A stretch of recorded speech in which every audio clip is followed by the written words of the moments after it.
સમાચાર સામે આવી રહ્યા છે। વડોદરામાં યુનાઇટેડ વેના ગરબા રદ કરવામાં આવ્યા છે। જી હા, સતત બીજા દિવસે યુનાઇટેડ વેના ગરબા રદ થયા। વરસાદના પગલે આયોજકોએ આ નિર્ણય લીધો છે। મેદાનમાં પાણી ભરાવાના કારણે ગરબાને રદ કરવામાં આવ્યા છે। ખેલૈયાઓની સુરક્ષાને પગલે આયોજકોએ આ નિર્ણય લીધો છે। સતત બીજો દિવસ જ્યાં વડોદરાના પ્રખ્યાત યુનાઇટેડ વેના ગરબા રદ થયા છે, જેના કારણે ખેલૈયાઓ પણ નિરાશ થયા છે। જો કે સતત બીજા દિવસે પાણી ભરાયેલું હોવાના કારણે અને કોઈ જ આયોજન ન થયું હોવાના કારણે આજે યુનાઇટેડ વેના ગરબા રદ કરવામાં આવ્યા છે।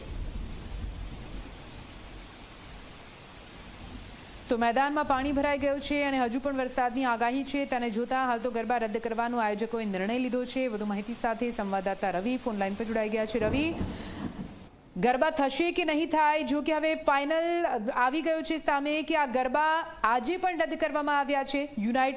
યુનાઇટેડ વે કેમ આ પ્રકારનો નિર્ણય લીધો? રવિ, બિલકુલ નિધિ, વાત કરવામાં આવે તો યુનાઇટેડ વે વડોદરાના જે ગરબા થઈ રહ્યા છે તેમાં આજે સતત બીજા દિવસે વરસાદના કારણે ગરબા રદ કરવામાં આવ્યા છે અને તે અંગેની ઓફિશિયલ જાહેરાત તેમને પોતાના સોશિયલ મીડિયા પ્લેટફોર્મ પર તમામ ખેલૈયાઓને આપી દીધી છે।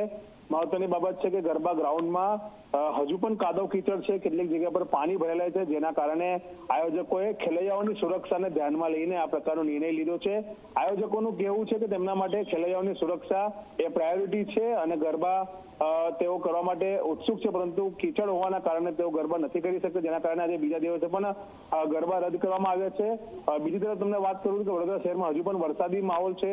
અલગ અલગ વિસ્તારોમાં ધીમે ધારે વરસાદ વરસી રહ્યો છે, એટલે યુનાઇટેડ વે ઉપરાંત અન્ય જે મોટા ગરબા છે એલવીપી, વીવીએન, વીએનએફ, આ તમામ આયોજકો પર પણ સૌ કોઈની નજર છે કે તેઓ કયા પ્રકારનો નિર્ણય આગામી સમયમાં લે છે। જી બિલકુલ રવિ, પૂરી માહિતી માટે આભાર।